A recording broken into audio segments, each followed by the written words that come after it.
waxaan maqlaynay waa halis weey waxa dhagahayaga soo jiidanayay waa halis weey runtii arrintaasi walwal iyo walbahaarayay nagu abuurtay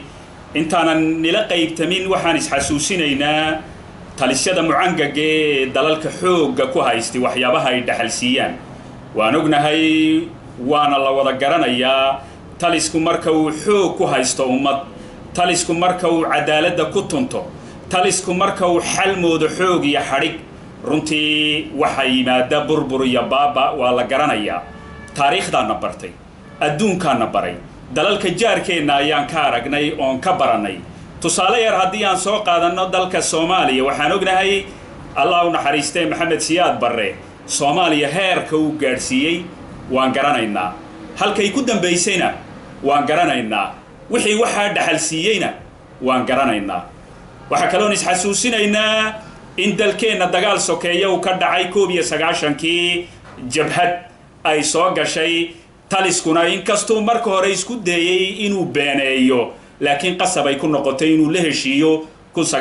1994 waxaan ogeynoo kale in muddo yar oo dhowr sanadood kadib haddana jabhadiisa ay halkii ka sii socotay hogaankana uu hayay Allah u naxariistay Axmed Diini Axmed hadda waxaan ognahay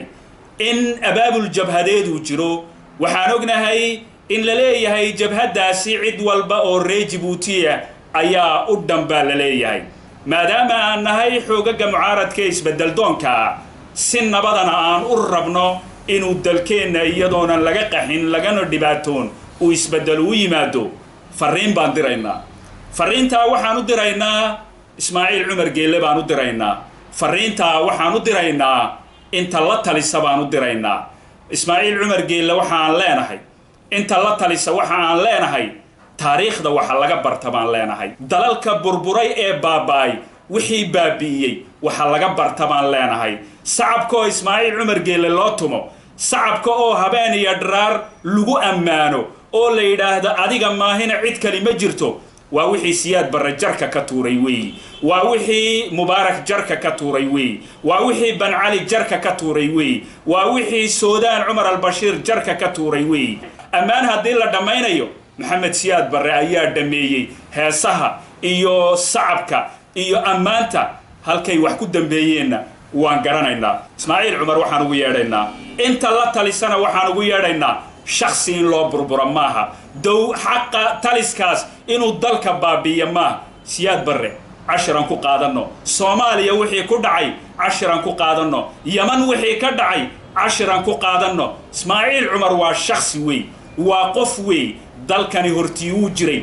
dabadiina uu jirayaa inta ma weelinaysa ee sacabka u tumaysa ee isagana jar ka tuuraysa waxaan ognahay inay bari u gurman kareenin hadii halka lagu kala tago wanaaga ilaahay baan nabaray ilbaxnimadaan nabartay garaadka yaga ayaa nabaray taliska waxaan ugu yeedhaynaa war joogso baan ugu yeedhaynaa waxa aan ka leenahay intay goor tahay waqti kala guura hal sameeyo doorashooyin xora oo xalaalina ha ka dhacaan dalkeena waa waxa qurahaatay een isleenahay dalkani uu ku badbaadaya maanta waxa dhabarka noo saaran oo laf dhabar noo ah inaan qarankan badbaadino inaan dadkiisa aan badbaadino ayaa dhabarka noo saaran wayna naga go'an tahay cidda qurahaatee maanta burburinaysa ee baabi'inaysa ee lacagta ay boobayso iyo xukunka ay xoogga ku haysato darteed u burburinaysa ee indhihii beeshay ee dhagihii beeshay ee maankii beeshay waa taliska Ismaaciil Cumar Geelle weey markaas